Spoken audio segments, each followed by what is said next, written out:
भाजपच्या शिर्डीमधील अधिवेशनातून केंद्रीय मंत्री अमित शहा आणि मुख्यमंत्री देवेंद्र फडणवीस यांनी विरोधकांवर जोरदार निशाणा साधला। महाराष्ट्राच्या जनतेने शरद पवार उद्धव ठाकरे यांना निवडणुकीमध्ये त्यांची जागा दाखवली अशी सडकून टीका अमित शहा यांनी केली आहे। पाहुयात एक रिपोर्ट। हिंदू उदय सम्राट शिवसेना प्रमुख माननीय बाळासाहेब ठाकरे यांच्या स्मारकाचा अध्यक्ष म्हणून उद्धव ठाकरेला केलेला आहे।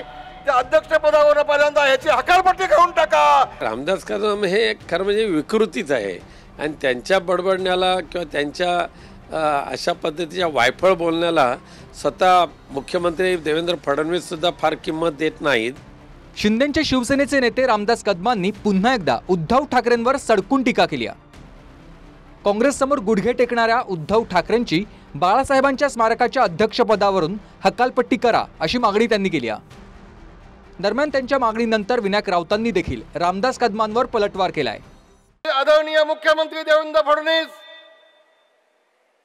आदरणीय आमचे नेते मुख्य नेते एकनाथ शिंदे साहेब आणि अजितदादा यांना विनंती करणार आहे की माझी विनंती आहे की या हिंदू उदय सम्राट शिवसेना प्रमुख माननीय बाळासाहेब ठाकरे यांच्या स्मारकाचा अध्यक्ष म्हणून उद्धव ठाकरेला केलेला आहे। त्या अध्यक्ष पदावर पहिल्यांदा ह्याची हकालपट्टी करून टाका। याचा शिवसेना प्रमुखांचा काय संबंध ठेवू नका, आता त्या स्मारकाचा काय संबंध ठेवू नका, माझी मागणी आहे। रामदास कदम हे खरं म्हणजे विकृतीच आहे आणि त्यांच्या बडबडण्याला किंवा त्यांच्या अशा पद्धतीच्या वायफळ बोलण्याला स्वतः मुख्यमंत्री देवेंद्र फडणवीस सुद्धा फार किंमत देत नाहीत। आणि पण त्यांनी रामदास कदमांनी एक लक्षात ठेवलं पाहिजे की ज्या पक्षाचे तुम्ही नेते म्हणून मिरवता त्या पक्षाचे प्रमुख एकनाथराव शिंदे यांनी सुद्धा तुम्हाला कसं दाबून ठेवलं होतं, तुमचं तोंडाला कुलूप लावलं होतं, तुम्ही नियुक्त केलेली कार्यकारिणी सुद्धा बरखास्त करून टाकली होती। ही याच्यातूनच तुमची काय ऐपत आहे त्या मतदारसंघात हे दिसून येते। दरम्यान रामदास कदमांची मागणी योग्य असल्याचं उपमुख्यमंत्री एकनाथ शिंदेंनी म्हटलंय। तसंच सरकार बाळासाहेबांचं स्मारक बांधतंय, त्यामुळे उद्धव ठाकरेंना बोलण्याचा अधिकार नसल्याचा टोलाही त्यांनी लगावलाय। ज्यांनी बाळासाहेबांचे विचार सोडलेले नाही ते सगळे आज सुद्धा येऊ शकतात। ज्यांनी बाळासाहेबांचे विचार सोडलेले नाही ते सगळे आज सुद्धा येऊ शकतात। खरं म्हणजे रामदास भाई बरोबर बोलले, कारण ज्यांनी वक्तव्य केलं की ज्या बाळासाहेबांचे विचार ज्यांनी सोडले त्यांना या कार्यक्रमाला बोलवणार नाही। अरे कार्यक्रम कुणाचा आहे? स्मारक बाळासाहेबांचं कोण बांधतंय? आम्ही सरकार बांधतोय, कुणाच्या मालकीचं ते स्मारक नाही। त्यामुळे त्यांना हे बोलण्याचा नैतिक अधिकार नाही। रामदास कदमांनी महायुतीला विधानसभेत मिळालेल्या यशाचं श्रेय एकनाथ शिंदेंना दिलंय।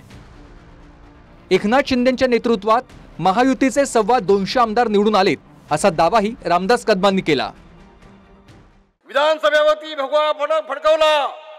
विधानसभेची निवडणूक या आपले मुख्य नेते एकनाथ शिंदे यांच्या नेतृत्वाखाली झाली आणि यांच्या नेतृत्वाखाली 225 आमदार आले। एकनाथ शिंदे यांच्या नेतृत्वाखाली 225 आमदार। अरे वाजवण टाळ्या। होय बांधवानो, एकनाथजी शिंदे यांच्या नेतृत्वाखाली विधानसभेची निवडणूक झाली। 225 आमदार एकनाथजी शिंदे यांनी निवडून आणलेत। हे वास्तव आहे, हे वास्तव आहे। बाकी मला पुढे काय बोलायचं नाही, समजने वाले को इशारा काफी होता है। काही दिवसांपूर्वी उद्धव ठाकरेंनी बाळासाहेबांच्या स्मारकाची पाहणी केली होती। दरम्यान यानंतर ठाकरेंनी शिंदे गटावर निशाणा देखील साधला होता। मात्र आता शिंदे गटाकडूनही पलटवार करण्यात आलाय। तसंच अध्यक्षपदावरून उद्धव ठाकरेंची हकालपट्टीची मागणी देखील करण्यात येते। Bureau report TV9 Marathi.